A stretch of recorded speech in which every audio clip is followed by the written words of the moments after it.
Prague, winter of 1718, snow falling like ash over cobblestone streets that remembered plague and fire and 1,000 smaller tragedies. Captain Damien Ashford, 33 years old, British Army officer on leave, walked through the old quarter with his sister's last letter folded against his chest. The paper had gone soft from being touched too many times, the ink blurring where his thumbs had traced her words. Brother, I fear him. If something happens to me, know that I loved you, that I tried. Catherine. The house stood narrow and dark windows shuttered against the cold. No smoke from the chimney. Wrong. Even in poverty, even in fear, a woman kept her hearth burning. Damien's hand found the pommel of his cavalry saber instinct, older than thought. The door hung open, an inch hinges silent. Someone had oiled them recently. Also wrong. Inside, the smell hit first. Copper and waste and something sweet that meant decay had begun its work. Catherine lay at the base of the stairs, neck twisted at an angle God never intended, eyes open and filmed with frost. Her dress torn, bruises in the shape of hands around her throat, her wrists, her ankles.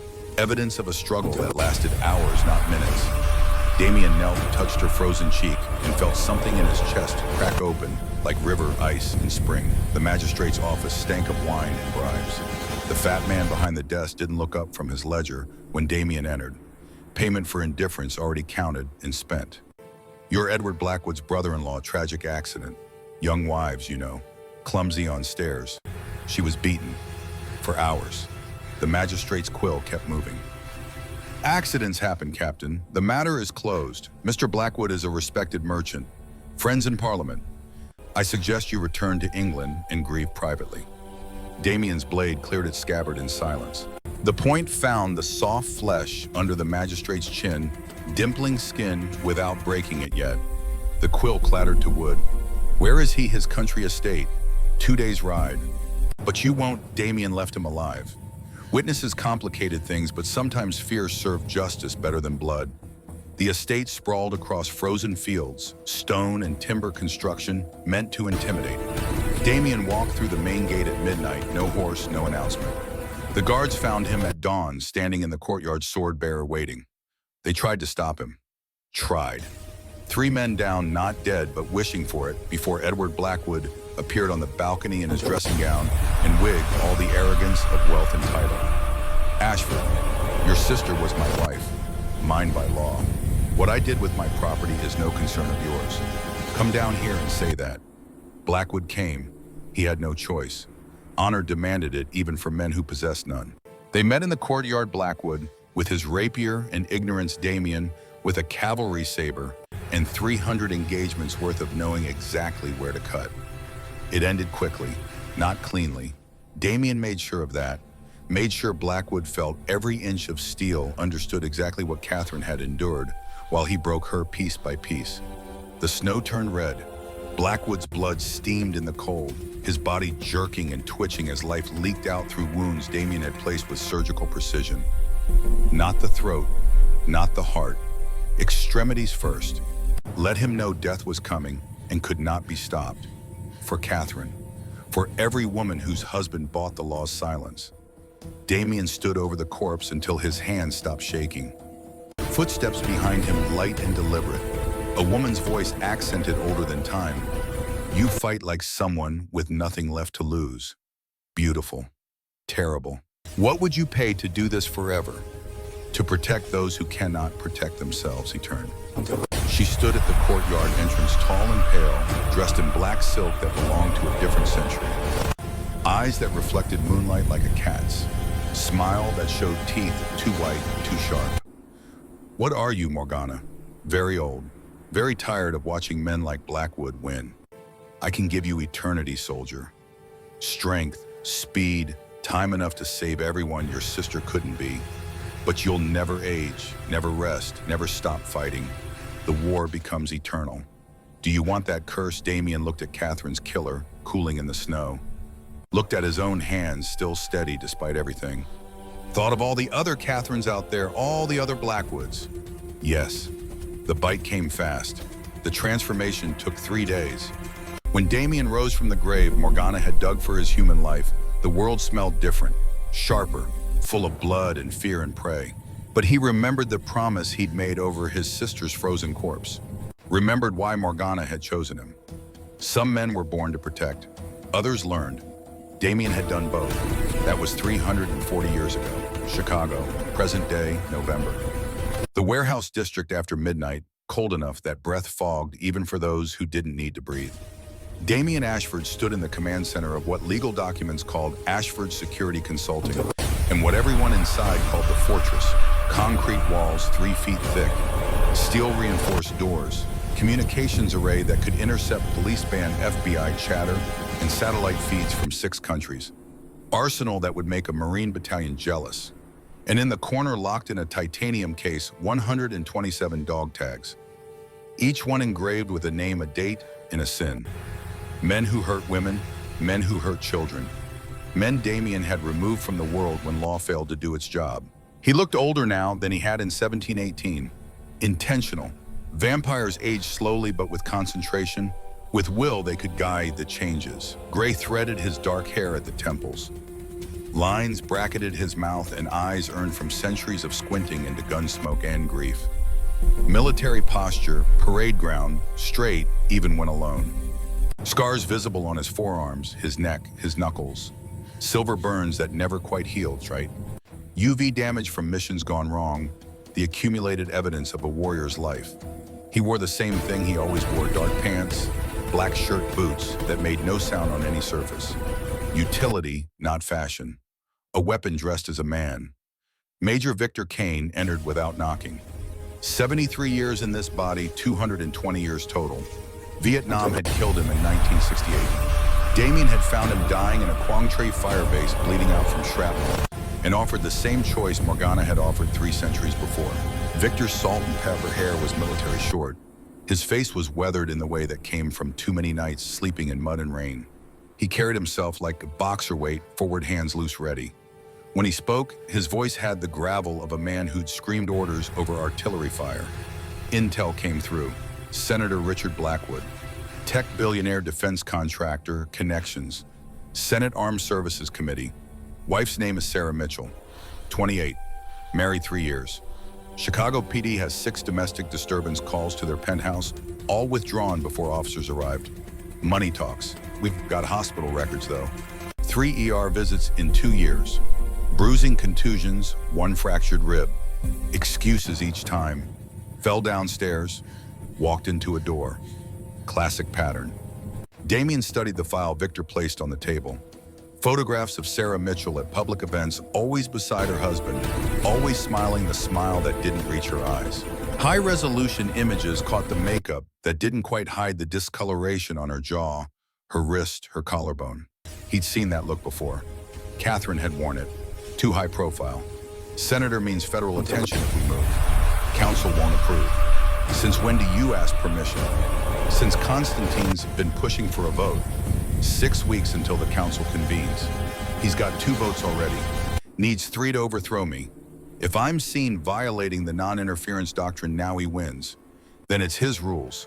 And his rules mean we stop protecting humans and start ruling them. Victor crossed his arms. So we let this one go. Let Sarah Mitchell die, because politics. Damien closed the file, but his hand remained on it, fingers spread across Sarah's photograph. He could hear Catherine's voice from across 3 centuries, that last letter, that last plea. If something happens to me, know that I loved you, that I tried.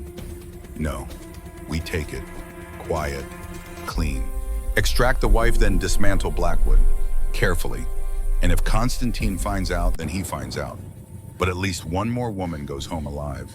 Victor's nod carried approval and resignation in equal measure. He'd fought beside Damien long enough to know when an order was really a suicide pact dressed in tactics. I'll get the team moving. Surveillance first. Learn his patterns. One more thing. Background check on Blackwood. Full spectrum. Political connections, business dealings, personal history. Something doesn't feel right. Man that connected that careful about his public image usually hides worse than domestic violence. You think he's ordered Damien met Victor's eyes. The order. Ancient society born during the Crusades evolved through centuries of vampire hunts and witch trials. Modern iteration claimed to protect humanity from supernatural threats, but the truth was uglier. Control and weaponization. Vampires in laboratories. experiments in immortality. A secret war that most humans would never believe existed. I think we find out. 2 weeks of surveillance painted a picture Damien recognized from 1,000 other cases. Senator Richard Blackwood, 55, moved through the world with the confidence of a man who'd never heard the word no. Tech empire built on defense contracts and strategic Senate committee positions. Lobbying, money flowing both directions. Public persona, champion of military modernization, tough on crime. Family values, conservative. Private reality. Sarah Mitchell was a prisoner in Italian leather and silk. Security detail followed her everywhere. Credit cards monitored. Phone tapped. The penthouse had cameras in every room except the bathroom, and Damien suspected those were coming. She tried to run twice before per Victor's intel. Once got as far as Union Station before Blackwood's people dragged her back. Second time made it to her sister's place in Milwaukee. Blackwood had the sister's husband fired, mortgage foreclosed, family destroyed as a lesson. No one helps you, no one can. But Sarah Mitchell was stubborn. Vampire hearing picked up her heartbeat through walls, fast and afraid but steady. Not broken yet, she was planning something. Damien could tell from the way she moved through the penthouse when Blackwood was gone, checking exits, counting security shifts, memorizing blind spots. A prisoner studying her cell for the weakest bar. The break came on day 13. Victor's contact in airport security flagged a ticket purchase. Sarah Mitchell, except the name was Sarah Clark, her maiden name, the one from before Blackwood, had bought and owned her. One-way ticket to New York, departing 6:15 a.m. on flight 447. Paid in cash. No credit trail. She's running. Tomorrow morning. Damien studied the ticket information on Victor's tablet. Gate assignment, seat number, departure time. His mind already mapping the extraction. Blackwood's people would be watching the house. Probably had alerts on her credit cards, GPS on her phone, facial recognition, pinging them the moment she showed up on any camera. But 6 in the morning was shift change for private security, window of vulnerability. And airports were chaos, easy to lose people in the crowd, easy for the right people to find them again. Book me on the same flight. Row 14, seat B. Next to her, Victor raised an eyebrow. You're escorting her personally. This one matters. They all matter. This one reminds me why we do this. Victor understood. He'd been there in 1968 when Damien had saved him, when Damien had explained about Catherine and the promise and the 300 years of keeping it. Every mission was personal. Some were just more personal than others. I'll have Marcus and Elena positioned at JFK. Extraction team ready if Blackwood's people show up. They'll show up. He's had 3 years to train her to be afraid. He'll expect her to fail. That's his weakness. What's yours? Damien thought about Catherine's frozen eyes, the way her hand had felt in his, already stiff with death. He thought about 127 dog tags in a locked case and how the number never felt like enough. I keep thinking I can save them all. The plane was a tomb that flew. Recycled air, muted conversations, the particular loneliness that came from being pressed against strangers at 38,000 feet. Damien settled into seat 14B, aisle side, and waited. He'd been on thousands of flights. Bombers during the World Wars, helicopters in Vietnam, modern jets with their sterile efficiency. They all felt the same. Contained violence. Pressure waiting to rupture. Sarah Mitchell arrived 17 minutes before boarding. Damien watched her through the terminal windows, tracking her movement through the crowd. Baseball cap pulled low, oversized jacket rolling. Suitcase that held maybe 3 days of clothes and a lifetime of desperate hope. She walked like someone expecting a hand to close around her arm at any moment. Shoulders hunched, head down, but moving. Still moving. Security checkpoint. She put her bag on the conveyor, walked through the scanner, and for 5 seconds her eyes closed and her lips moved. Prayer or promise, or both. The TSA agent waved her through. She collected her bag with hands that shook, kept walking, didn't look back. Gate B14. She found a seat against the wall. Back protected, eyes on the concourse. Watching for hunters. Damien gave her credit. Most civilians in her position would panic, would telegraph their fear to everyone watching. Sarah Mitchell was frightened, but she was functional. Scared wasn't the same as useless. Boarding call came too fast for her and not fast enough for him. She was one of the first in line, ticket clutched in a white-knuckle grip, boarding pass trembling like a leaf. Scanner beeped green. She disappeared down the jet bridge. Damien waited, let the crowd thin, then followed. Row 14, seat C, window. He took seat B without announcement, settled his weight, and let the predator stillness settle over him. Most people couldn't sit next to him for long. Something in their hindbrain recognized what he was triggered, flight responses they couldn't explain. Sarah Mitchell didn't look at him. Good, easier that way. The plane pushed back, taxied. Sarah's breathing accelerated shallow and fast, panic starting to crest. Damien could hear her heartbeat, rabbit-quick prey animal terror. Her hands gripped the armrest, knuckles bloodless. The engine spooled up. The runway stretched ahead, and for a moment that lasted forever, the aircraft balanced between earth and sky, gravity and escape. They lifted. The wheels left pavement. Shockhong fell away below them, grid of lights and shadows in the Lake Michigan darkness beyond. Sarah's breath caught, held then released in something that might have been a swoon or a laugh or both. Free. For now, for this moment. Free. Turbulence hit an hour into the flight. November weather over the Midwest cold fronts, colliding air pockets that dropped the aircraft 50 feet in seconds. Sarah flinched hard, shoulder slamming into the bulkhead, and the oversized jacket she wore slipped. Just for a second. Just long enough. Bruises, constellation of them across her collarbone and shoulder yellow-green, fading to brown, the color map of violence aging. Handprints on her upper arm. Burn mark near her clavicle, circular, deliberate, cigarette. Damien had seen enough of them to know. His jaw tightened, muscle jumping under scarred skin. Catherine's neck had looked like that purple-black where her husband's hands had squeezed and squeezed until something vital gave way. 340 years, 127 kills, and still not enough. Still more Catherines, still more Blackwoods. His voice came out low, controlled, decades of command discipline, keeping the rage leashed. Ma'am, are you in danger? Sarah's eyes snapped to him, wide and green and full of calculations. Lie or truth, trust or run. Her mouth opened, closed, opened again. The practiced answer worn smooth from repetition. I'm fine, thank you. Damien held her gaze. Let her see his eyes, let her see that he knew. That fine was the word prisoners use when guards ask questions. I don't believe you, and I'm someone who can help. But we don't have much time. She stared. Passengers around them were occupied with phones, books, sleep. No one paying attention to row 14. Who are you? Someone who makes dangerous men disappear.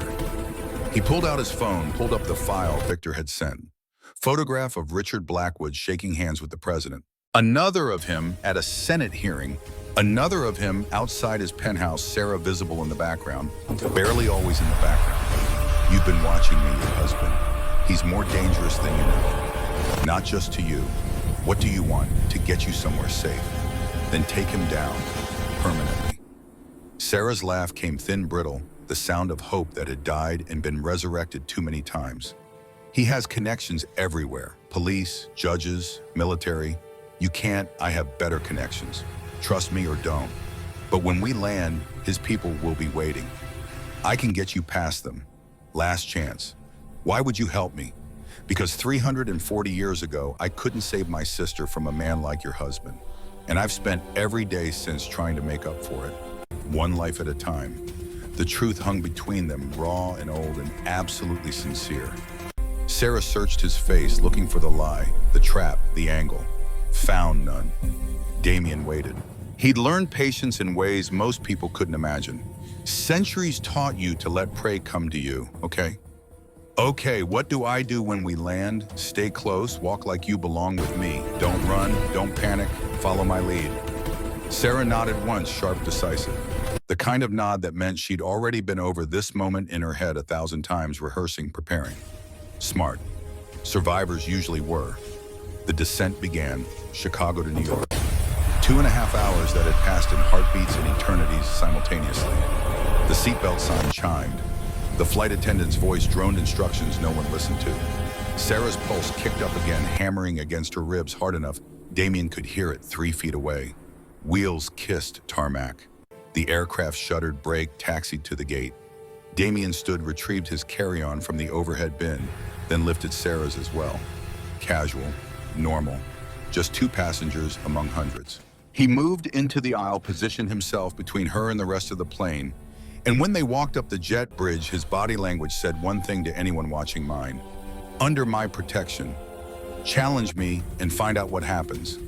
The terminal opened up ahead. JFK at 7:30 a.m. Crowds thick as smoke, everyone moving with the particular urgency of people who believed their destination mattered. Damien's senses stretched out vampire perception, cataloging threats, 8 men in suits near baggage claim, 2 alert, 2 coordinated. Private security, Blackwood's men, 2 more at the exit, another 4 in the parking garage per Marcus's text update. Math wasn't good. Stay close. Don't run. Walk like you own the ground under your feet. They moved through the terminal in lockstep. Damien's hand hovered near the small of Sarah's back, not touching, but guiding the way a shepherd guides sheep through wolves. The security team clocked him immediately. Alpha male, ex-military bearing protective position. They'd been told to watch for a woman traveling alone. Hadn't been told about someone like Damien. The lead security operative stepped into their path. 30-something buzz-cut, earpiece visible jacket tailored to hide a shoulder holster, but not quite succeeding. Ex-Delta, probably. The good kind of dangerous. His eyes flicked from Sarah to Damien and back. Mrs. Blackwood, Senator's been worried. You need to come with us. Sarah's breath hitched. Damien's hand found her elbow steadying. His voice stayed level conversational, carrying the weight of command earned in more firefights than this kid had lived through. The lady's with me, and we're leaving. Step aside.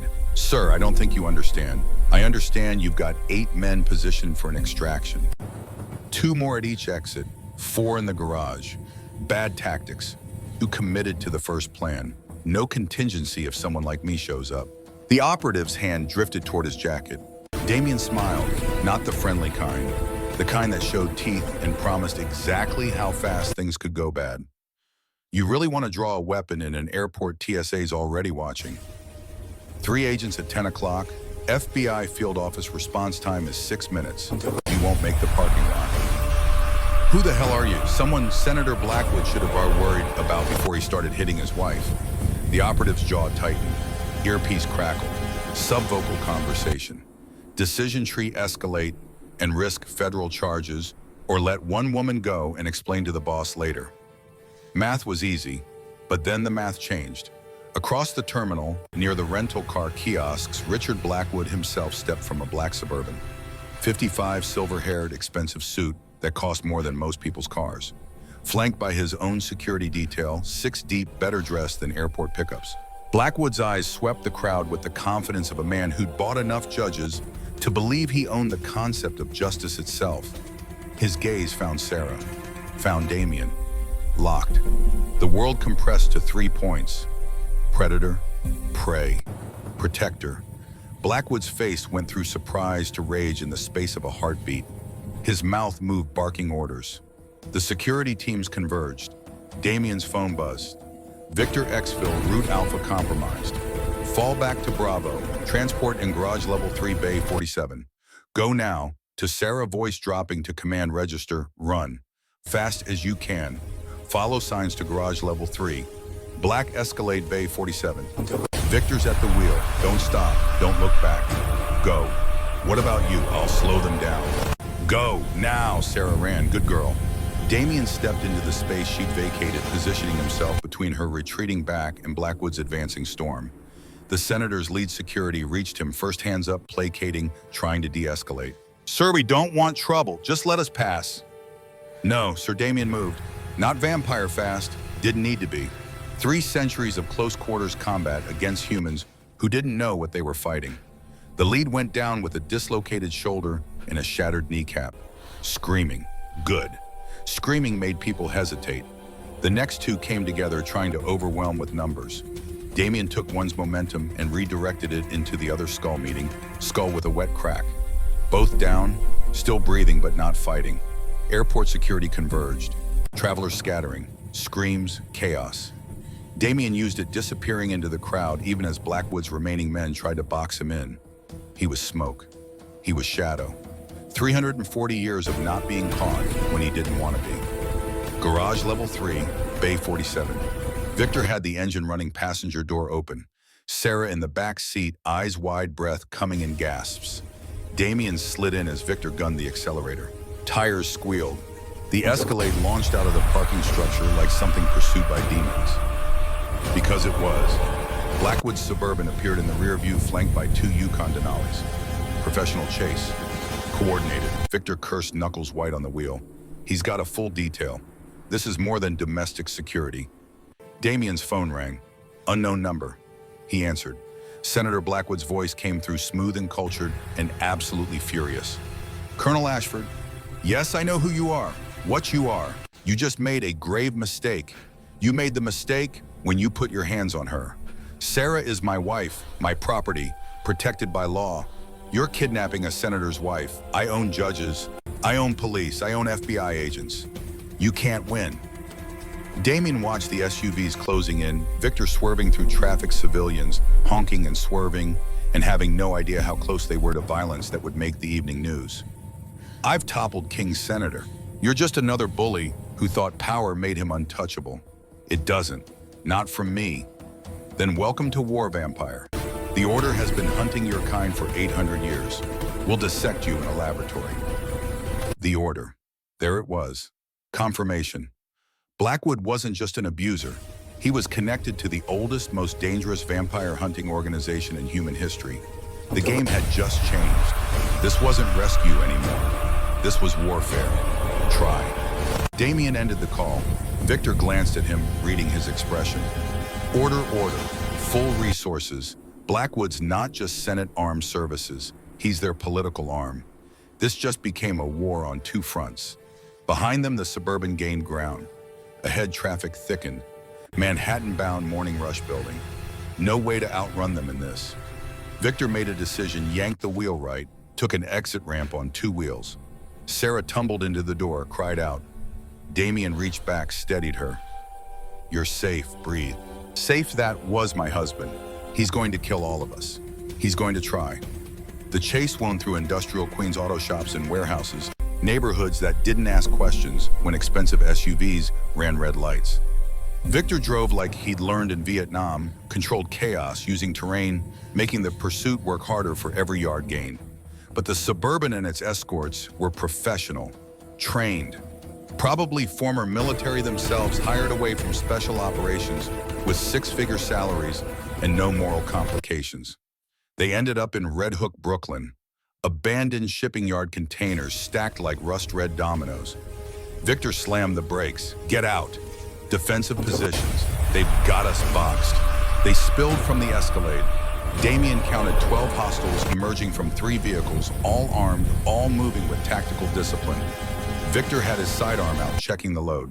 Beretta 92 silver bullets. Sarah had no weapon except the pepper spray in her purse and the will to survive. Damien stepped forward. Stay behind me, both of you. Colonel, we're outnumbered 3-1. I've had worse odds. The lead security operative, the one Damien hadn't broken at the airport, approached with his hands visible but ready. Last chance. Senator wants his wife back. Walk away now. No one else gets hurt. Damien's response was flat final, carrying the weight of 340 years of not compromising. No. Then we do this the hard way. They came in pairs, trained coordinated using suppressing fire and movement. Victor engaged from cover-controlled bursts, dropping 2. Damien moved into their formation like a scalpel through flesh. Not vampire fast enough to trigger supernatural alarm, but fast enough that trained humans couldn't quite track him. Disarms, joint destructions, takedowns that left people alive but wishing they weren't. He didn't kill. Not today. Not unless absolutely necessary. Killing created evidence, investigations, complications. But hurting sent messages. The fight lasted 90 seconds. 12 men down. Victor had a graze across his shoulder, bleeding but functional. Sarah stood with her back to a container, pepper spray in hand, not cowering. Damien's breathing stayed even controlled. He wasn't even tired. The lead operative tried to rise, fell, clutched his shattered knee. Blackwood, he'll never stop. He owns this city, owns this state. Damien crouched next to him, voice conversational. Tell him I said he owned it. Past tense. From this moment, he's on borrowed time, and the interest is coming due. He stood, walked back to Victor and Sarah. Police sirens in the distance. Someone had called in gunfire. Time to go. Victor's backup vehicle, a nondescript Honda, waited 3 blocks away. They moved through the shipping yard like ghosts, leaving 12 broken men and 3 expensive SUVs, in the certain knowledge that Richard Blackwood had made a powerful enemy. In the Honda, Sarah sat in the back seat shaking, not from fear now, from adrenaline crash, the body's response to surviving what should have killed. Her voice came small but steady. Thank you for that, for all of it. Thank me when you're actually safe. Right now, we just made you the most wanted person in Senator Blackwood's world. And his world has resources most people can't imagine. Damien turned in his seat, met her eyes. I told you on the plane, your husband is more dangerous than you know. He's part of something called the Order, secret organization. They hunt vampires, experiment on them, try to weaponize immortality. Sarah blinked. Vampires, you're serious. I'm serious, and I'm one of them. He let his eyes shift, irises flaring red for just a moment, pupils contracting to slits. Let his incisors extend half an inch sharp and unnatural. Sarah's breath caught, proof delivered, truth told. Oh my God, I've been one for 340 years. I hunt men who hurt women and children. Your husband just joined a very specific list. Question is, are you with me or do you want out? Because if you're in this, it gets darker before it gets better. And if you're out, I'll get you somewhere safe and you never see me again. Your choice. Sarah looked at her hands, at the bruises fading on her wrists, at the life she'd escaped and the unknown she'd jumped into. When she looked up, her jaw was set. I'm in, whatever it takes. He can't do this to anyone else. Ever.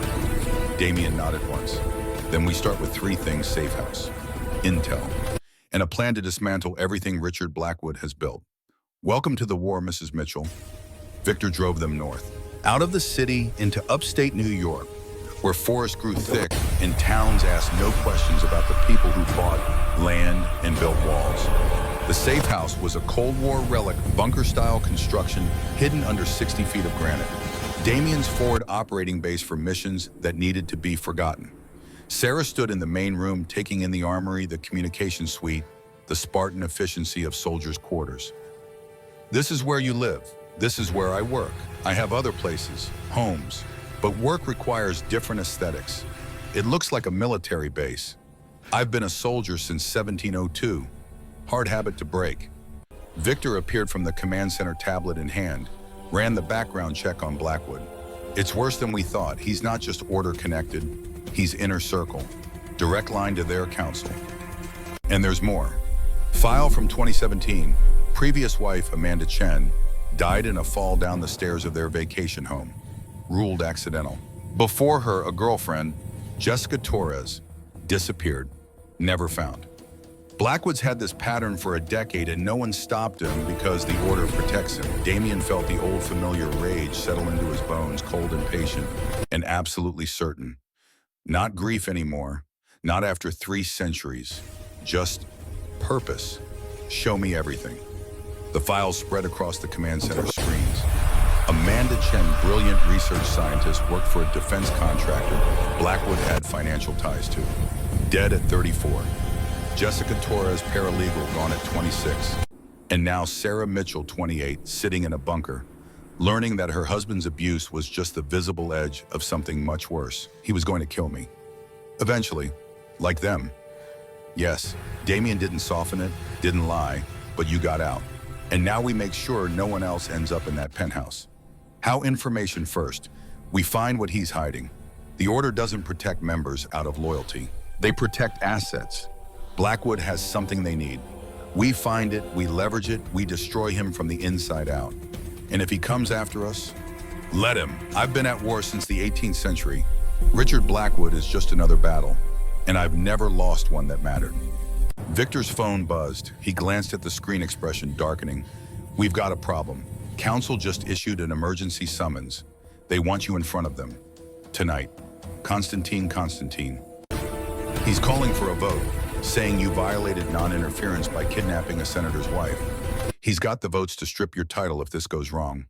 Sarah looked between them. Title? What title? Damien met her eyes. I'm the king of North American vampires. Have been for 200 years. There's a council that governs our kind. 5 members, and one of them wants my throne. If I lose tonight, everything changes. For you. for every vampire in this territory, for every human we've been protecting in secret. So we're not just fighting my husband, we're fighting your own people too. Welcome to leadership. The cathedral stood abandoned in the Adirondacks' Gothic stonework, crumbling into forest that had begun reclaiming what humans built 2 centuries ago. Damien arrived alone as summoned. Victor had wanted to come full security detail, but council meetings operated under ancient protocols. Kings came alone or not at all. The doors opened soundlessly despite their weight-well-oiled hinges maintained by vampires who understood that ceremony mattered, that tradition kept old things from falling apart too quickly. Inside, 5 figures waited in the transept where an altar had once stood. Torches burned in iron sconces unnecessary for vampire eyes, but tradition again ritual older than America itself. Lady Morgana stood center, the vampire who turned Damien in 1718, tall and pale in black silk that had been fashionable 300 years ago, and somehow still was. Her eyes held centuries of watching empires rise and fall, and deciding which ones deserved help dying faster. To her right, Lord Chen, 650 years turned during the Yuan dynasty, pragmatic to the point of brutality. He wore modern clothes Armani suit, but his posture belonged to a different age, a warlord's stillness.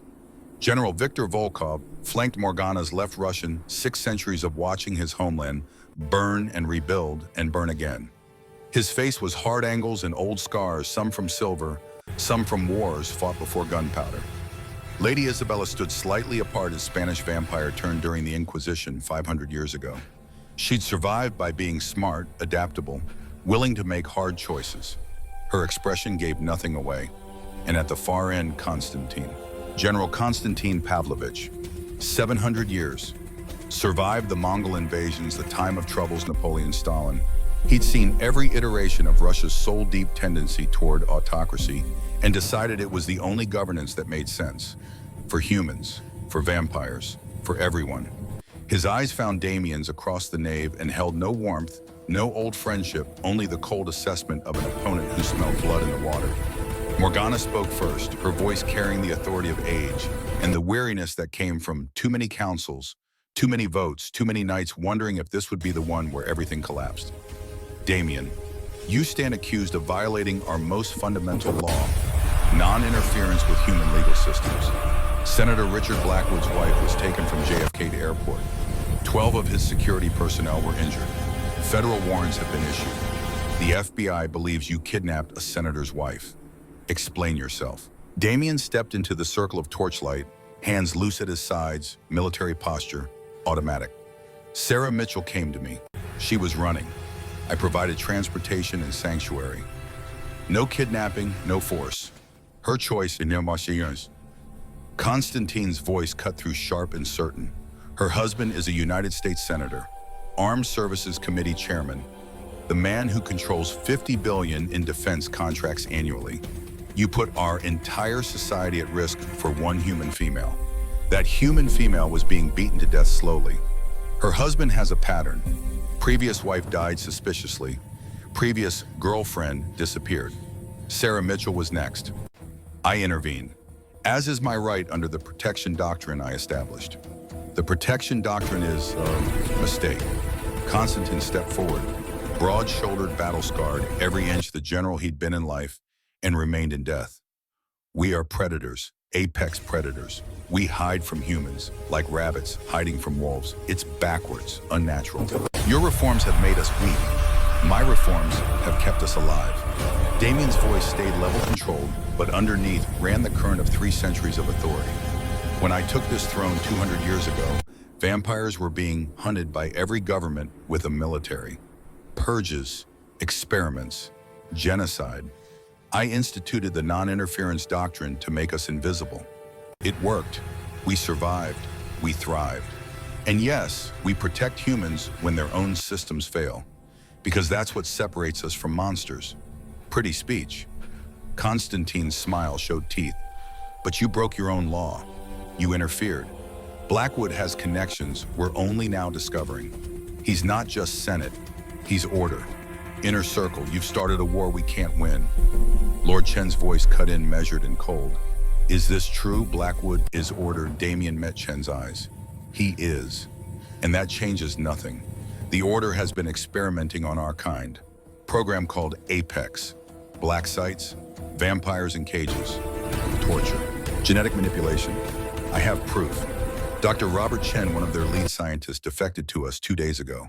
He brought files, evidence. They're trying to weaponize immortality, create vampire super soldiers under human control. Silence. The kind that meant calculations were being recalculated, alliances reconsidered. Lady Isabella moved closer, studied Damien's face. You have proof of this Apex program. Victor appeared from the shadows behind Damien, tablet in hand. He moved to the center, placed it where all could see. Files appeared on screen. Photographs of vampires in silver restraints, medical equipment, tissue samples, video footage of experiments, audio recordings of screaming that went on too long. Chen's voiceover explaining procedures, dosages, how many subjects had died and how many were still dying. Morgana's expression didn't change, but something in her posture tightened. How many captives? 23 confirmed. Across 5 facilities, more suspected. Viktor Volkov leaned in, squinting at the images. If this is real, it's an act of war. The Order broke treaty first. Constantine waved a hand dismissively. Or it's fabricated. Damien creates a crisis to justify his violation. Convenient timing. Victor's jaw tightened. You calling me a liar, General? I'm saying Damien has motive to manipulate evidence. He needs to justify saving one human woman. So he manufactures a conspiracy. The rage that had been patient in Damien's chest for 340 years flared hot. He crossed the distance to Constantine in 3 strides, got in his face close enough that their breath would have mingled if either of them needed to breathe. You want to call me a liar? Do it clearly. Say the words. Then we settle this the old way. Constantine smiled. Trial by combat. Tempting, but unnecessary. I have the votes. Motion on the floor. Remove Damien Ashford as King of North America for violation of non-interference doctrine. Replace him with leadership that understands our true nature. All in favor, Constantine's hand rose. Volkov's rose beside it. 2 votes. 3 needed to overthrow a sitting king. Isabella and Chen remained still. Morgana watched ancient eyes, seeing angles and futures no one else could. Lady Isabella Chen said quietly, "You're the deciding vote." Isabella looked at Damien, then at the tablet still displaying horrors. Then at Constantine, at the certainty in his expression that the old ways were better, that strength meant domination, that vampires should rule and humans should kneel. She'd survived the Inquisition by being smart, by adapting, by knowing when the world changed and you changed with it or died. Her voice came steady. Before I vote, I want to hear Damien's plan. Not for Sarah Mitchell, for the Apex facilities, for the vampires in those cages. What are you going to do? Damien pulled back from Constantine, turned to face the council. I'm going to dismantle the program. Every facility, every captive freed, every piece of evidence collected and distributed to human authorities who can prosecute. And I'm going to make sure Richard Blackwood never hurts anyone again. Legally, if possible. Permanently, if necessary. You'll expose us. Constantine's voice rose. The moment you attack those facilities, the moment you make Blackwood a target, you confirm to the Order that we're not just legends. You give them reason to escalate, to go public, to turn humanity against us. They're already torturing us. Damien's words came quiet, deadly. They already know we're real. The question is, do we fight back? Or do we let them cage us one by one until there's no one left to resist? Morgana finally spoke, her voice carrying weight that made everyone else's arguments feel like children squabbling. I turned you, Damien, 1718, Prague. You just killed your sister's murderer. You were broken, furious, lost. I offered you forever because I saw something in you. A man who would use power to protect, not to dominate. Have you stayed true to that every day for 340 years? Even when it cost you, even when it made you enemies, even when easier paths presented themselves, especially then. Morgana's nod was slight but final. Then I vote no. Damien keeps his throne. And Isabella met Damien's eyes. I vote no. You keep your throne, Damien. But know this, if you're wrong, if this leads to war, we can't win. I'll be the first to call for your head. Understood. Understood. The council dissolved, votes cast, crisis postponed. Konstantin left without another word, Volkov trailing behind him. Chen lingered briefly. Damien, be careful. The Order plays long games. You're not just fighting Blackwood. You're fighting 8 centuries of infrastructure. Good luck. When only Morgana remained, she approached Damien, placed one cold hand on his scarred cheek. You look tired, my child. I am tired. 340 years tired. But I can't stop. Not while there are still Catherines who need saving.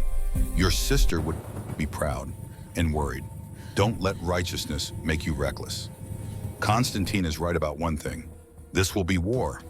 Are you ready? I've been at war since the day you turned me. This is just another front. Then fight well. And remember, kings who lose wars don't get to retire. They get to die. The bunker in upstate New York became command center and war room. Maps covered walls. Satellite imagery of suspected Apex facilities pinned and annotated. Victor coordinated with his network vampires across North America, who'd served under Damien, who believed in the protection doctrine, who were willing to fight. Marcus Cole arrived first, ex-Navy SEAL turned vampire in 2003 during the Iraq invasion. Elena Russo followed former CIA operations officer turned in 1987 Cold War casualty, who'd decided immortality beat retirement. James Washington call-signed preacher Vietnam-era Marine Force recon turned in 1968 during Tet. Old soldiers all, Damien's kind of people. Sarah watched from the doorway as the team assembled these warriors who moved with the particular grace of those who'd survived too many fights to waste motion. She looked different now. 3 days of safety, regular meals, sleep without fear. The bruises were fading. The hunted look in her eyes was being replaced by something harder. Anger, maybe, or purpose. Damien found her later in the small room that served as her quarters. She sat on the edge of the cot, sketch pad in her lap drawing. He recognized the face Richard Blackwood, but distorted, monstrous, surrounded by flames and chains and screaming figures. Exorcising demons through art. Smart. You're good. The observation came without preamble. Drawing, you have training, graphic designer. Before I met Richard. Before he decided I should be a trophy wife instead of a person with skills. What changed? Why did he go from charming to abusive control? Once the ring was on, once the papers were signed, I became property. Things escalated, slowly at first, then faster. Then I was trapped. And now you're not. What do you want to do with that freedom? Sarah set down the sketch pad, met his eyes directly. I want to help. Whatever you're planning for those facilities for Richard, I want in. You are not trained, not a soldier. This gets ugly. I killed someone 3 days ago. That hunter at the shipping yard, I hit him with pepper spray and he fell and cracked his skull and I watched him die. So don't tell me I can't handle ugly. I've been living ugly for 3 years. Self-defense isn't the same as combat. No, it's harder because combat has rules, orders, structure. Self-defense is pure survival. And I survived, so teach me the rest. Damien studied her. Saw Catherine in her face that same stubborn courage. Saw the steel that abuse had tried to break and failed. Victor was right. She had spine. Why? Because Richard said I was nothing without him. That I'd die if I ran. That I was weak. And I want to prove him wrong. I want to stand in front of him and show him exactly what he created when he tried to break me. A survivor. A fighter. Someone who will make damn sure he never touches another woman. The kind of motivation that built warriors or burned them out. Damien had seen both, but he'd also learned over 3 centuries that the best soldiers were the ones who had something to fight for beyond orders and paychecks. Victor, get Sarah set up with basic self-defense, situational awareness, weapons familiarization. She's going to be part of this. Victor appeared from the hallway, having obviously been listening. You sure about this, Colonel? She survived an abusive marriage, escaped killed in self-defense, and is asking for more. I'm sure. Besides, we need someone who can identify Blackwood's personal security. Someone who knows the patterns. That's her. Sarah stood. When do we start now? Follow me, Ms. Mitchell. Training montage compressed into 72 hours. Victor taught her how to fall without breaking bones, how to strike vital points with palm and elbow and knee, how to use an attacker's momentum against them. Marcus showed her firearms, Glock 19 Sig Sauer, how to clear malfunctions and acquire targets, and breathe through recoil. Elena covered escape and evasion, how to blend into crowds, how to recognize surveillance, how to disappear when necessary. Preacher gave her the warrior's mindset. Fear is information, not paralysis. Pain is temporary. Death is permanent. Survive first. Win second. Look good ever. Damien watched from the observation room, saw her absorb it all, with the desperate intensity of someone making up for lost time. She'd never be elite, never be special operations caliber, but she'd be functional, competent, dangerous enough to matter. That was enough. The break in the case came from Dr. Robert Chen. Victor's team extracted him from his suburban Virginia home at 0300, no shots fired, no alarms tripped. Chen sat in the bunker's interrogation room, shaking coffee, cooling in his hands. 58-years-old physicist, by training, conscience, by recent acquisition. Damien entered, took the seat across from him. No restraints, no threats, just two men talking. You worked on Apex, tell me about it. Chen's voice came hollow. Started 8 years ago. The order approached me, said they were researching longevity disease prevention. Military applications. The money was incredible. I thought I was helping. Then I saw what we were really doing. We weren't studying vampires, we were torturing them. Vivisection, blood extraction, genetic mapping, behavior modification through pain and starvation. I tried to quit. They said my family would disappear. So I stayed.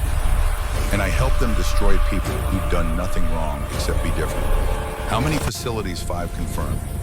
West Virginia, Montana, New Mexico, Alaska, Virginia. The Virginia site is primary. That's where Blackwood keeps the high-value subjects, the ones they're trying to turn into weapons. Weapons how? Control mechanisms. Implanted devices that deliver silver nitrate directly into the bloodstream if the subject disobeys. Conditioning protocols. Pain compliance. They want vampire soldiers who follow human orders without question. Immortal. Unstoppable. Loyal. Damien felt the rage settle deeper, colder. How many captives at each site? West Virginia has 6, Montana 4, New Mexico 3, Alaska 5, Virginia has 12. High security, Blackwood oversees that one personally. Can you get us in? I can give you layouts, security protocols, guard rotations. But if I help you, they'll kill my family, wife, 2 kids. The order doesn't forgive betrayal. We'll protect them. Victor coordinate extraction for Dr. Chen's family. Full security detail. Move them to the Montana safe house. As of now, they're under my protection. Chen looked up, eyes wet. Why are you doing this? You don't know me. Don't owe me anything. Because 8 years ago, you made a mistake. Today, you're trying to fix it. That counts. And because 23 vampires are in cages, because people like you and me made choices we regret. Time to make better ones. The first strike came 4 nights later. Apex Facility Alpha, abandoned coal mine in West Virginia, 200 feet underground. Damien's team, 5 vampires plus Sarah on communications staying topside in the van. Intel from Dr. Chen gave them everything: ventilation shafts, security checkpoints, guard rotations, captive locations. The mission was surgical. Get in, free the captives, collect evidence, get out. No unnecessary casualties. Document everything. They breached at 0300, darkest part of night, vampire advantage. Victor took Overwatch, suppressed rifle with silver rounds covering approaches. Damien led entry team, Marcus Elena Preacher, shaped charges on the main access door. Flashbangs. Overwhelming speed and violence at the point of contact. Inside the facility was exactly as Chen described. Sterile corridors are lit by fluorescent lights that buzz like dying insects. The smell hit first: disinfectant and blood and fear. Damien's senses stretched out, cataloging threats. 12 security personnel per Chen's count. 6 on duty, 6 sleeping. Armed with conventional weapons and silver-loaded sidearms. Ex-military contractors, dangerous but not superhuman. First contact came at Checkpoint Alpha.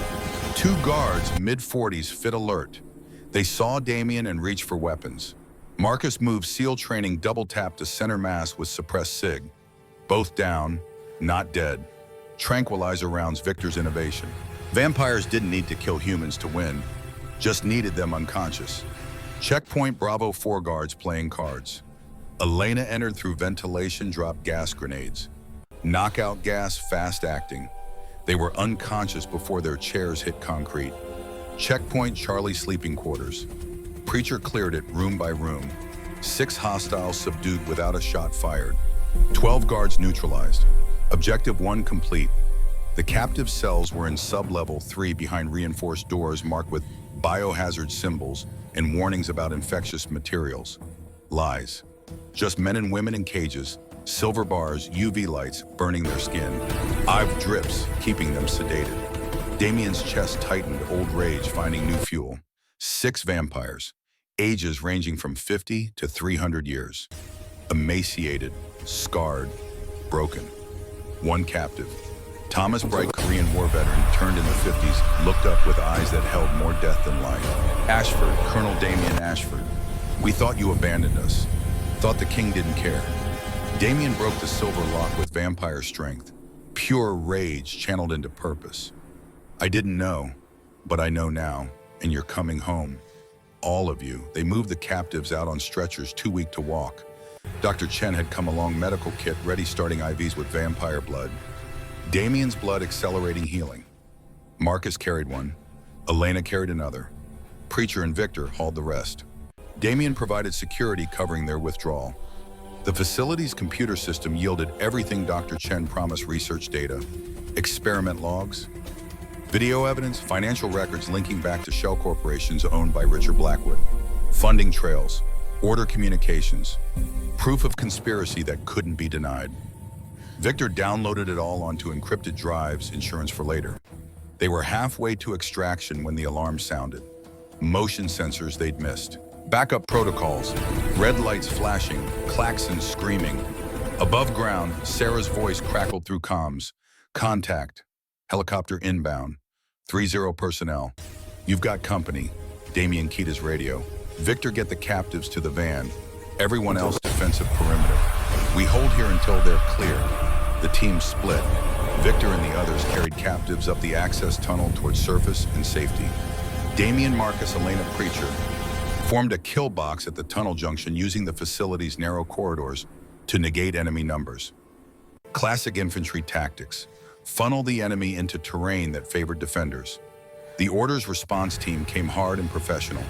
30 contractors, heavily armed tactical gear, moving in fire teams with coordinated overlapping fields. But they were human. Limited by sight, by sound, by the need to breathe and think and fear. Vampires had other advantages. Damien held center position, drawing fire, trusting his speed and his team's discipline. Marcus and Elena flanked precise shots, controlled bursts. Preacher had acquired a shotgun from security office, 12 gauge, loaded with buckshot, turned the corridor into a kill zone. The fight lasted 8 minutes. Felt like hours. Smoke and muzzle flash and the wet sounds of bullets finding flesh.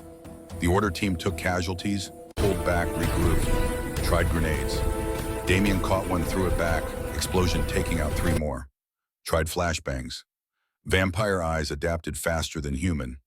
Tried rushing with superior numbers. That's when people started dying. Damien didn't want to kill. 3 centuries of restraint of only taking lives that absolutely needed taking. But when a contractor raised a flamethrower, when fire gouted down the corridor toward Elena, when the choice became his people or theirs, the decision was easy. He moved vampire speed unleashed, closed the distance before the operator could adjust aim. Broke his neck, clean, fast, merciful as he could make murder. After that, the order team's will broke. 12 dead, 8 wounded, 10 retreated, mission parameters exceeded. Damien regrouped his team, pulled back to extraction.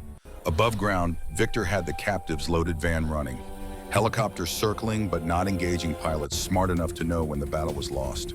They drove away as the sun rose behind them, 6 freed vampires and enough evidence to burn Blackwood's world down. Damien sat in the back, checking his team for injuries. Marcus had a graze across his ribs. Elena's shoulder was bleeding from shrapnel. Preacher was fine, grinning like the Marine he'd been. Victor had a cut above his eye from flying debris. Sarah looked at them all, at the blood and the weapons and the casual way they discussed who'd killed whom, and didn't flinch. You did good. Damien's words came quiet. All of you. 23 captives still out there. 4 facilities left. We just declared war. The Order knows now. Blackwood knows. It gets harder from here. Good. Marcus checked his rifle, reloading. About time someone fought back. The retaliation came faster than expected. 18 hours after the West Virginia raid, every major news network carried the story. FBI press conference. 12 security contractors dead. Federal research facility attacked by domestic terrorists. And the face plastered across every screen, Damian Ashford. Grainy surveillance footage from the airport. Better footage from the West Virginia mine. Wanted for kidnapping, terrorism, murder. $10 million reward. Victor killed the monitor in disgust. They're using human law against you. FBI's mobilized. Manhunt across 6 states. Every cop, every federal agent looking for your face. You're burned. Blackwood's playing chess. I'm playing war. Different games. Let him think legal proceedings protect him. Sarah stood at the window, arms crossed, watching sunrise paint the forest gold. There's something else. My sister called. They visited her, FOE, asking about me, about you, showing her photos. She told them nothing but Richard's using every resource he has, government, media, public opinion. He's making you the villain and himself the victim. Then we changed the narrative. Damian pulled up the files from Dr. Chen, the evidence from Apex. We go public. Show the world what Blackwood's really been doing. Torture, experimentation. Make him defend that. You go public, you expose vampires. Constantine was right about that much. Humanity learns you're real, learns you've been hiding among them, there'll be panic. Purges. We're already at war. The Order's been hunting us for centuries. Maybe it's time humans knew the truth. Knew that we exist. Knew that some of us have been protecting them from predators they can't see. Victor leaned forward. That's a hell of a gamble, Colonel. You're betting humanity will side with vampires over one of their own. A senator, a billionaire, a man with connections to the highest levels of government. I'm betting people recognize evil when they see it, regardless of species. And I'm betting there are enough good humans left who'd rather help monsters who protect innocents than protect monsters who prey on them. The debate was interrupted by Marcus bursting through the door, tablet in hand, expression grim. We've got a bigger problem. Constantine, he met with Blackwood 2 hours ago, Northern Virginia. We've got photos. The images spoke clearly. Constantine and Senator Richard Blackwood coffee shop near Arlington, heads together, conversation intense.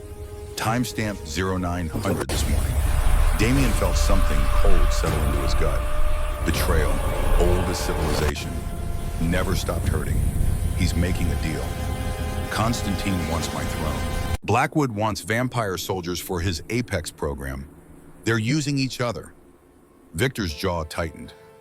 How do we know this? Elena's voice came from the doorway. Because I planted tracking devices on Constantine after for the council meeting. Old habits. Figured if he voted against you once, he might do worse. I was right. Show me everything. The surveillance was comprehensive. Constantine had been busy. 3 meetings with Blackwood in the past week. Another 2 with General Volkov, his council ally. Encrypted communications intercepted and decoded. The plan crystallized. Constantine would deliver Damian captured, not killed, to the Apex program. Blackwood would fund Constantine's takeover of the council. Once Constantine was king, the old laws would die. Vampires would stop hiding. The Order would stop hunting. New World Order vampires and humans living openly with the Order, maintaining control, and the vampires pretending they'd chosen subjugation willingly. Thomas, the freed captive from West Virginia, spoke up from his recovery bed. You can't let that happen. You can't let Constantine sell us out. We didn't survive 8 years in those cages to become slaves again. Damian met his eyes. We won't, but we need to move fast. Blackwood knows we're coming. Constantine knows we're coming. They'll be ready. We hit the Virginia facility anyway. Primary Apex site, 12 captives. All the data. Blackwood himself might be there. It's the best target and the most dangerous. Sarah stepped forward. I'm coming. No, you're not trained enough. Not ready. I know that facility. I've been there. Richard took me once years ago, showed me his special project, bragged about it. I know the layout better than Dr. Chen's blueprints. You need me. Damian wanted to refuse, wanted to protect her, but she was right. and she'd earned the right to be there when Blackwood's empire burned. Fine. But you follow orders. Any orders. No hesitation. Understood, understood. The assault was planned for midnight, 3 days out. Time to prepare. Time to gather resources. Time for word to spread, because Damien knew that Constantine had probably planted tracking devices of his own, knew this was likely a trap. But 12 vampires were in cages, and he'd made a promise 340 years ago to never let another Catherine die if he could prevent it. Trap or not, they were going in. The Virginia facility sat beneath Blackwood's private estate, Loudoun County, sprawling compound that officially housed a think tank and actually housed nightmares. Damien's assault team numbered 8 vampires plus Sarah. Victor Marcus, Elena Preacher, 4 others from his network soldiers who'd been waiting for this fight. They hit at midnight, exactly no finesse, overwhelming force at multiple entry points simultaneously. The breach was perfect. The entry was perfect. The descent into the underground laboratories was perfect. Too perfect. Damien knew before the doors sealed behind them, before the UV lights flooded corridors and burned vampire skin, before the vents opened and released aerosolized silver that choked and weakened and hurt. Trap. Constantine had delivered them exactly as promised. Senator Blackwood's voice came through speakers, cultured and satisfied. Welcome, Colonel Ashford. I've been expecting you. Very predictable, very noble, very stupid.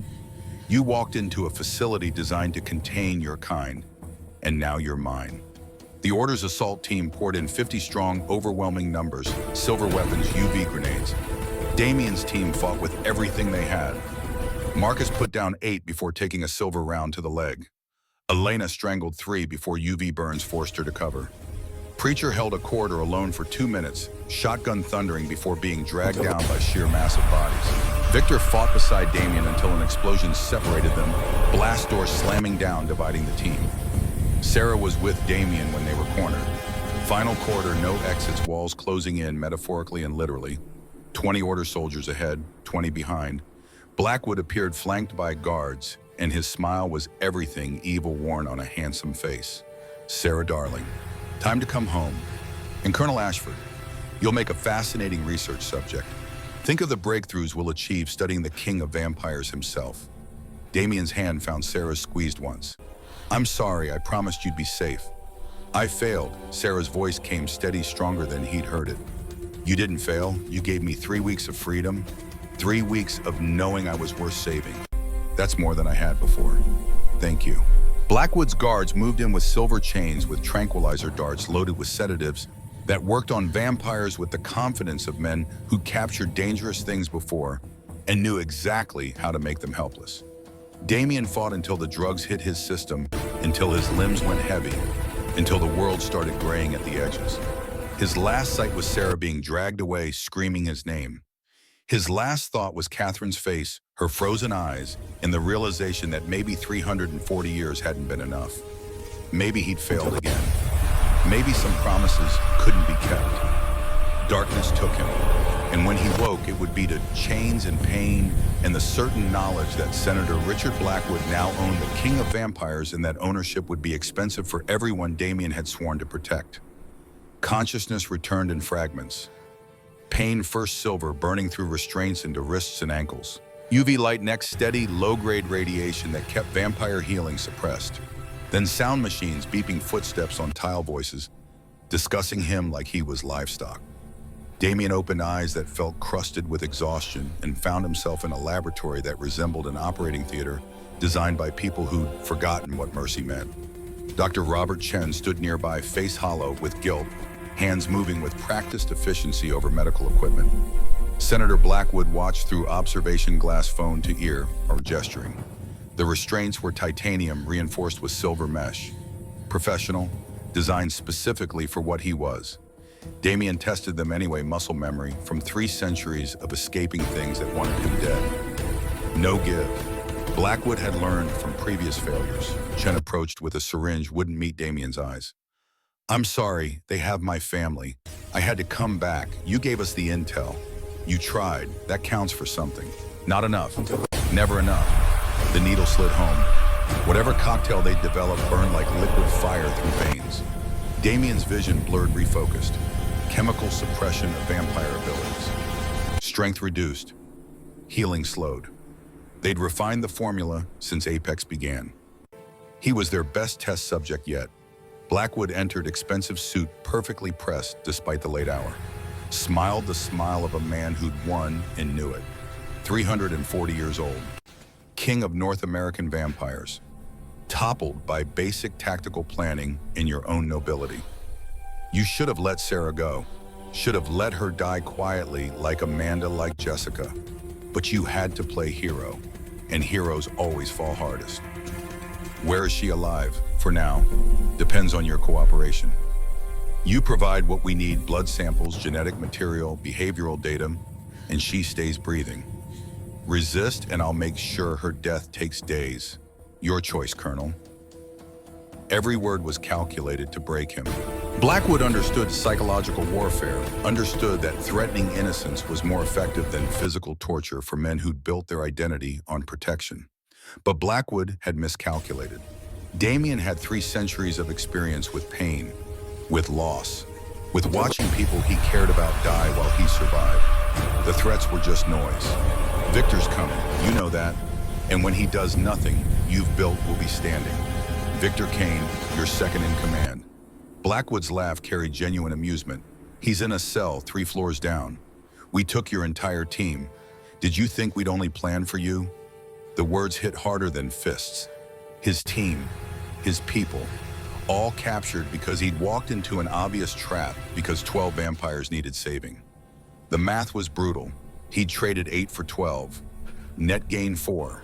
But mathematics didn't capture the weight of responsibility, the knowledge that Marcus and Elena and Preacher and Victor were suffering because their king had made a choice.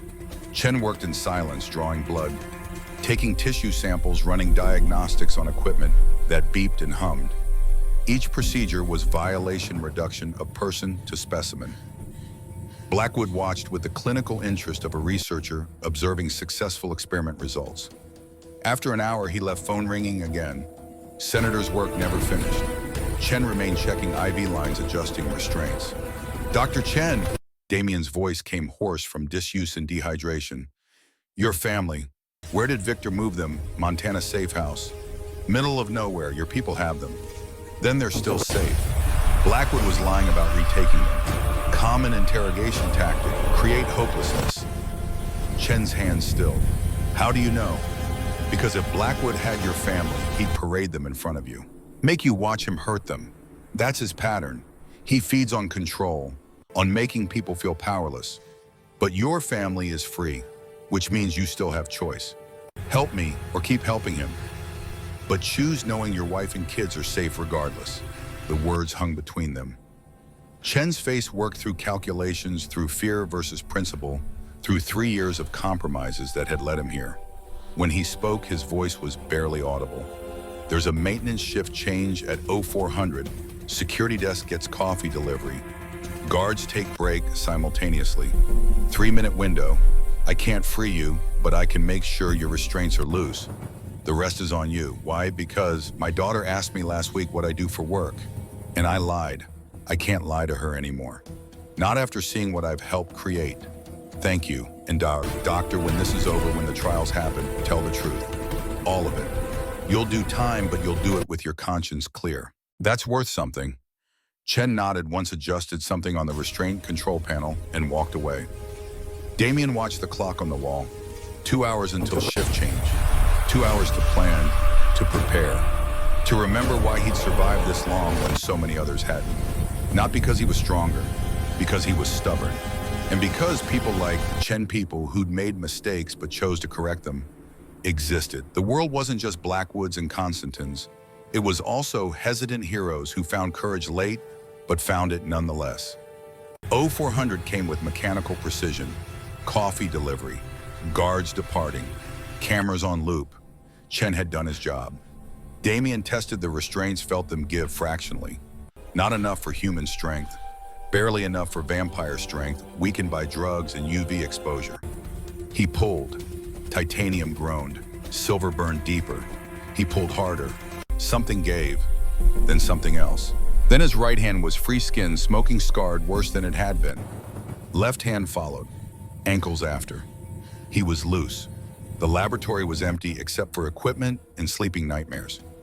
Damien found his clothes in a storage locker located weapons cache. Security had been sloppy, confident, fatal combination. He took a handgun, checked the load.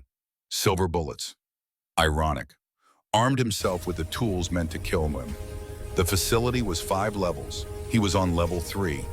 Victor would be on 5 maximum security, Sarah somewhere between. 12 freed captives, likely in medical, on level 2. Math was simple. Extract everyone, burn everything. Escape before response teams arrived. Simple math. Complicated execution. Level 4 held security hub. Damien entered through ventilation, dropped into room with 3 guards, moved before they could react. Disarms, strikes, efficiency born from centuries of close quarters work. They went down hard. He accessed the security system, located his people. Victor in cell 5A, Marcus in 5C, Elena and Preacher in 5E and 5G, Sarah in cell 3B, 1 level up. The 12 freed captives were indeed on level 2 medical wing, under guard but alive. Footsteps in the corridor. Damien killed the monitors, took position behind the door. It opened. 2 more guards. They saw their unconscious colleagues and went for weapons. Damien was faster. One went down with a crushed larynx. The other took a bullet to the knee. Non-lethal where possible. Questions later if anyone survived to ask them. He moved to level 5. Maximum security meant biometric locks, reinforced doors, guard stations every 30 feet. Damien used what he'd taken from the security hub, stolen in access cards, codes Chen had provided in their brief conversation. Victor's cell was first. The door opened with a hiss of pressurized air. Victor sat against the far wall, silver chains, UV burns, but conscious, alert. His eyes found Damien's and something like relief crossed his scarred face. Took you long enough. Had to wake up first. Can you walk? I can run if necessary. Good. We're getting everyone out. Marcus, Elena, Preacher, Sarah the 12, we freed. Then we burn this place so thoroughly they'll find ashes of ashes. Damien broke Victor's restraints. Together they moved to the next cells. Marcus was unconscious but breathing. Elena had been beaten but was functional. Preacher grinned through split lips. About time. I was starting to think we'd die old in here. The team regrouped in corridor, armed with weapons taken from guards, moving with the practiced coordination of soldiers who'd fought together through worse. Victor took point. Marcus and Elena covered flanks despite injuries. Preacher brought up rear. Damien coordinated, checking his mental map of the facility, calculating extraction routes. Sarah's cell was smaller, cleaner, designed for human comfort. Blackwood's prize to be broken slowly rather than dissected quickly. She sat on a cot, head in hands, but looked up when the door opened. Stood, moved toward him. Her arms went around him before either could think better of it. You're alive. Oh God, you're alive. For now, we're leaving. Can you move? I can fly if it gets us out of here faster. The medical wing held the 12 freed captives plus Chen's latest victims, 4 more vampires captured in the days since West Virginia. 16 total. Damien's jaw tightened, seeing their condition. Weeks of torture compressed into days. The order had been escalating, knowing their time was limited. He freed them all, but half couldn't walk. Extraction just became exponentially harder. Victor read his expression. We carry them. No one gets left behind. Teams of 2 per captive. Marcus and Elena took the weakest. Preacher and Victor carried 2 more. Damien covered everyone, Sarah staying close. They moved as a unit, slow and vulnerable, but together. The alarm went off when they reached level 2. Klaxons screaming, lights flashing, lockdown protocols engaging. Constantine's voice came through facility speakers. Russian accent thicker than Damien remembered. Very impressive escape, Damien, but pointless. Facility is surrounded. My people, Blackwood's people. Order reinforcements. You have nowhere to go, then we go through you. They emerged into the main atrium, 5 stories of glass and steel, and the false promise of openness. 30 vampires waited, Constantine's faction blocking exits. Behind them, 50 order soldiers, tactical gear, silver weapons. Behind them, Senator Blackwood, phone away, now full attention on the confrontation. The Russian vampire stepped forward, 7 centuries of survival evident in every calculated movement. Surrender, old friend. I take no pleasure in this, but you've lost. your throne, your freedom, everything. Give up. I'll make sure you're treated well. Better than Blackwood would certainly. You're working with the people who've been torturing our kind, caging us, experimenting on us. How is that better pragmatism? The order is too powerful to fight, so we join them. Come partners. They stop hunting us, we stop hiding. New World Order Damien, vampires and humans coexisting openly. All I need is your throne, your authority. Then we negotiate from strength. Coexist or submit, because I've read history. Constantine, every time one species has power over another, they call it coexistence, right up until the genocide starts. Dramatic as always. This is survival, adaptation, evolution. This is surrender. And I've never been good at that. The first shot came from Blackwood's forces. Order soldier Jumpy seeing Damien's hand move and interpreting it as threat. The bullet went wide, but it broke the standoff. Constantine's vampires charged. Damien's team met them. Vampire versus vampire, old grudges and new betrayals playing out in violence that shook the atrium. Victor fought Volkov, the Russian general, two old soldiers who'd survived too many wars to be impressed by each other's reputations. Marcus engaged three of Constantine's younger vampires simultaneously, SEAL training versus raw strength. Elena and Preacher protected the freed captives, forming a defensive perimeter. Sarah stayed behind Damien armed with a handgun Chen had pressed into her hands during the escape, not trained but determined. Constantine came for Damien directly. 700 years versus 340. Experience against skill. They met in the center of the atrium. No weapons, just speed and strength and the accumulated violence of nearly 1,000 years of undeath between them. Constantine was faster. Damien was more technical. The Russian landed 3 blows for every one of Damien's, but Damien's hit harder, placed better targeting joints and nerve clusters. You can't win. Constantine's voice came between exchanges. I have the numbers, the resources, the backing. You have betrayal. That's a shaky foundation. Says the king who's about to lose his throne. Crowns are temporary. Principles aren't. They fought through the atrium, destroying furniture, cracking marble, drawing blood that shouldn't exist but did, because violence created its own logic. Damien was losing, he knew it. Constantine was simply too old, too experienced, carrying too many extra centuries of accumulated combat knowledge. A kick caught Damien's ribs, cracked them. A punch split his lip. Another opened a gash above his eye. He was bleeding, healing slowly, losing. Senator Blackwood watched it all with growing satisfaction. Then his phone rang. He answered, listened. His expression shifted from satisfaction to confusion to rage in 5 seconds. He ended the call, turned to his assembled forces, and his voice carried a timbre Damien recognized. The sound of a man whose control was slipping. Enough, all of you. Stand down. The fighting paused. Constantine stepped back from Damien, breathing hard despite not needing air. The order soldiers held position. Everyone looked at Blackwood. The senator's face was pale beneath expensive tan. Whatever news he'd received had shaken him fundamentally. What's wrong? Senator Constantine's tone held wariness. Our agreement stands. You have Ashford. I take his throne. We formalize our alliance. Our agreement is void, because 45 minutes ago, every major news network received an encrypted data dump. Apex files, video evidence, financial records, everything Dr. Chen compiled, plus everything your people found at West Virginia. It's public, all of it.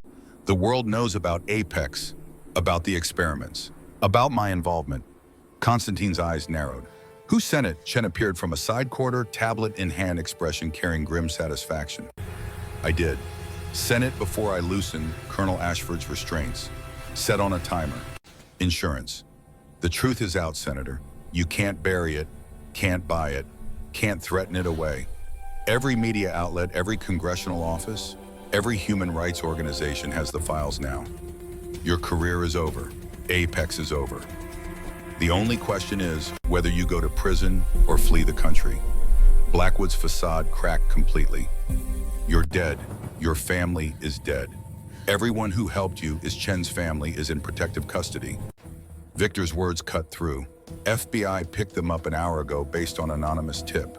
They're testifying against you, against the order, against everyone involved.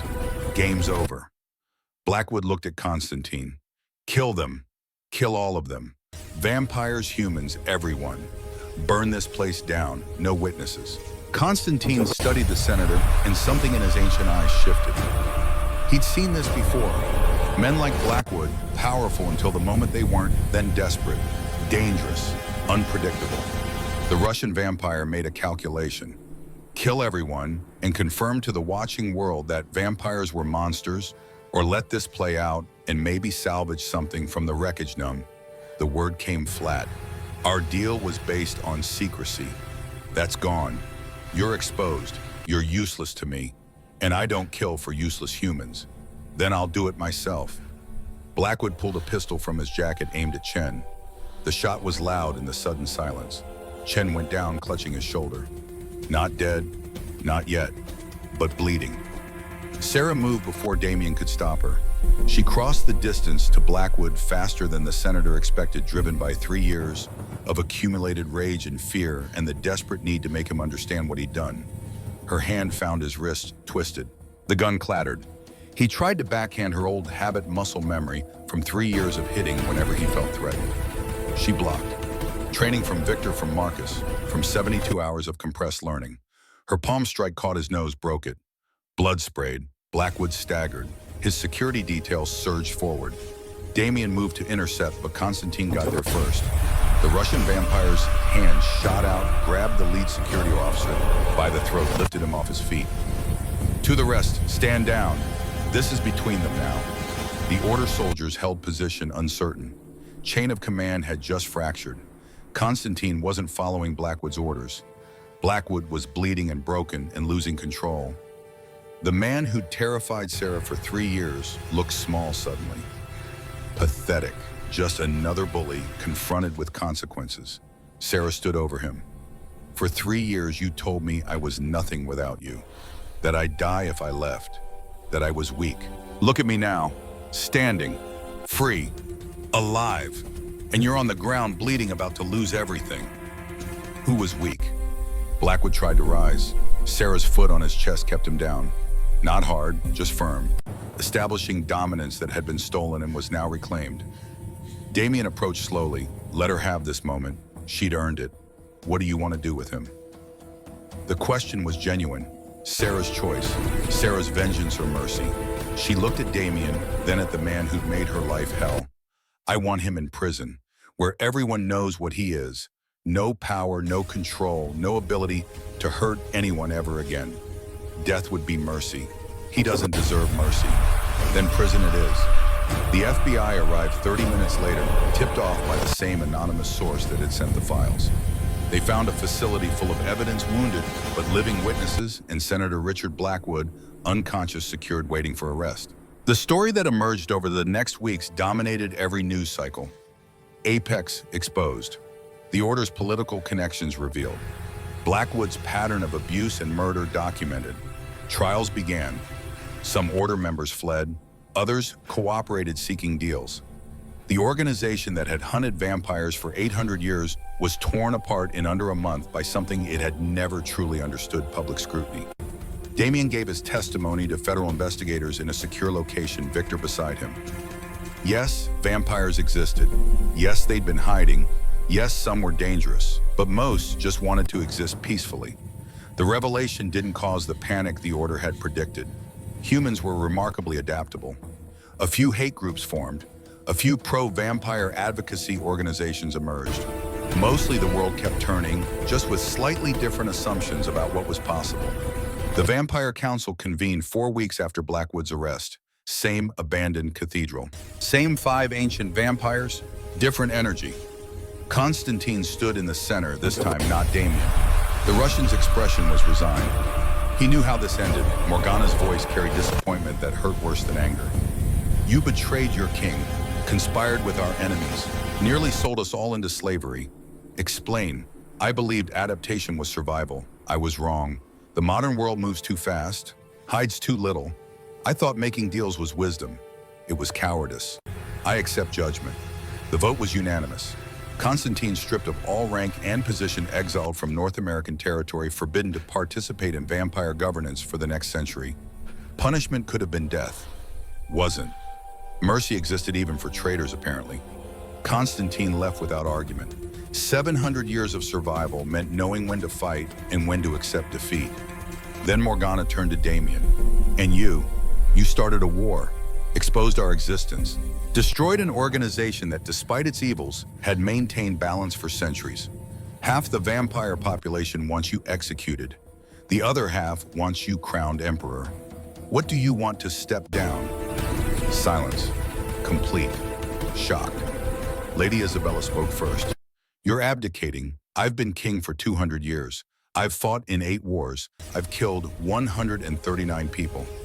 I've saved thousands. And I'm tired. The world needs younger leadership. Leaders who understand technology, social media, PR. I'm a soldier from the 18th century. I can fight. I can't navigate this new reality where everything is recorded and everyone is watching. Victor can. He's smart. He's strategic. He understands modern warfare in ways I never will. Make him king. I'm going back to what I do best, protecting people who can't protect themselves. Lord Chen studied him. You'd give up power voluntarily. Kings don't do that. This one does. Because power without purpose is just weight, and I'm tired of carrying it. The vote took 10 minutes. Victor Kane, new king of North American vampires. Damien Ashford, retired emeritus status, free to pursue his mission without political constraints. It felt right. Felt like exhaling after holding breath for 2 centuries. Damien founded the Shield 6 months later. Non-profit organization dedicated to extracting domestic violence survivors, providing security, legal aid, and new identities.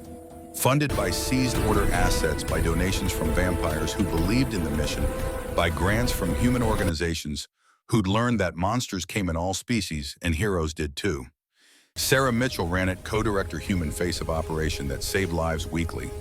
Dr. Chen served as medical director, earning redemption through service.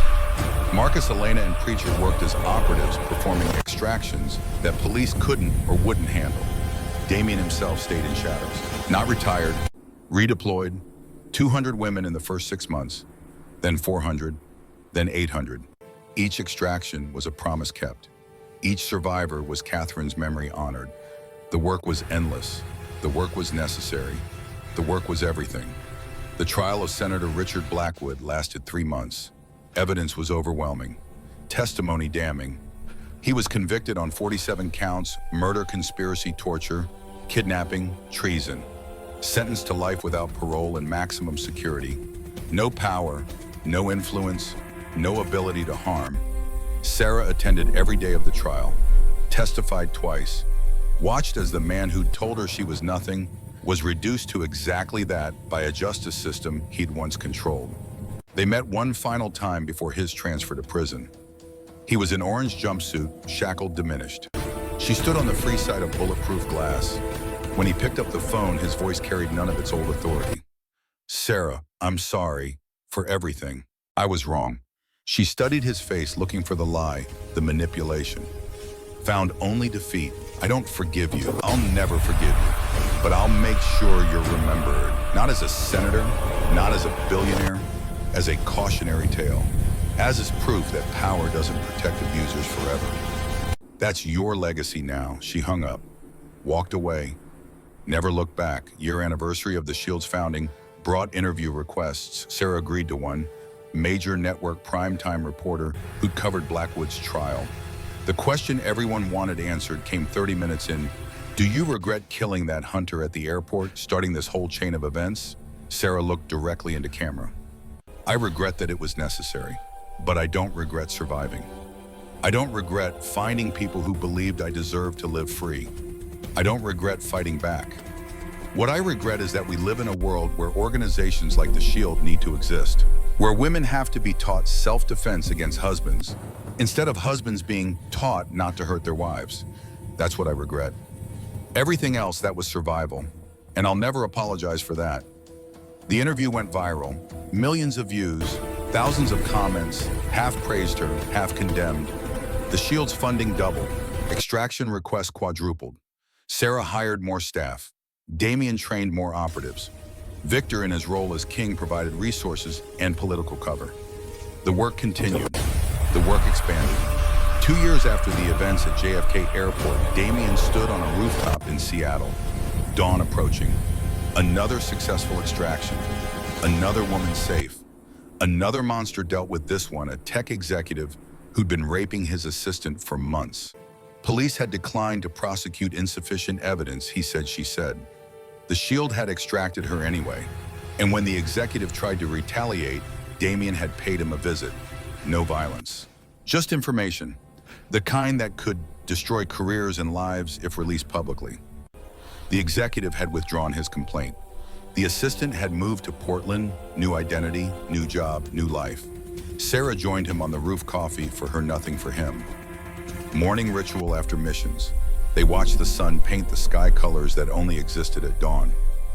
You're still doing this. You could train others. Rest. Damien shook his head. Catherine's face still visited his dreams sometimes. Frozen. Dead. Gone because he'd been too weak to save her. 343 years ago and yesterday simultaneously. I promised her, no more Catherines, not while I can prevent it. You've saved thousands. Tens of thousands at this point indirectly. When do you get to rest? When there are no more Blackwoods, no more men who think power means ownership, no more women who have to count coins in secret and run at dawn and hope someone notices they're drowning. That day I'll rest. That day Until then I work. Sarah's hand found his cold skin no longer startling after 2 years. You know that day might never come. Humans have been hurting each other since the beginning. You can't save everyone. No, but I can save the next one. And the one after that. And the one after that. One life at a time. For as long as forever lasts. The sun crested the horizon. Damien didn't burn, didn't sparkle, didn't do anything except stand and watch and remember. 343 years, 142 kills, thousands saved. One promise kept over and over until it became the only thing that mattered. Catherine had died believing no one would fight for her. He'd spent 3 centuries proving her wrong. Proving that someone somewhere would always fight for the powerless. Would always be the shield when walls closed in. Would always remember that monsters wore human faces sometimes, and heroes wore monster faces sometimes, and the only thing that mattered was the choice you made when someone needed saving. Sarah leaned against him, warmth against cold life, against undeath. You're a good man, Damien Ashford. Catherine would be proud. He didn't answer, just watched the sun climb and thought about the next extraction, the next mission, the next life that needed saving. The work was endless. The work was necessary. The work was everything. And for the first time in 343 years, that was enough. Not happiness, not peace, but purpose. And for a soldier who'd been at war since the 18th century, purpose was the closest thing to rest he'd ever find. Somewhere in a maximum security prison, Richard Blackwood woke to another day of powerlessness. Somewhere in Portland, a woman who'd been broken started rebuilding. Somewhere in Chicago, another woman was counting coins and planning escape. And somewhere between those moments, a vampire who looked 45 but carried 3 centuries walked away from one mission and toward the next. The Shield never slept. The war never ended. And Damien Ashford wouldn't stop fighting until the day someone finally managed to kill him or the world ran out of people who needed saving. He suspected he knew which would come first. The work was eternal. So was he, and that symmetry felt right. Like Catherine had been guiding him all along, from that frozen Prague morning to the Seattle dawn, her dying words becoming his living purpose. Some promises were meant to be kept forever. This was one of them. The sun continued rising, the city woke, and the last king retired but never resting disappeared into crowds and shadow, and the next battle in a war that would never truly end. Because evil was eternal, but so was the willingness to fight it. And as long as one vampire remembered why he'd been turned, why he'd survived, when so many had, why 343 years of undeath was gift instead of curse, there would always be someone standing between monsters and their victims, always someone willing to say no, always someone willing to be the shield. That was enough. That would always be enough.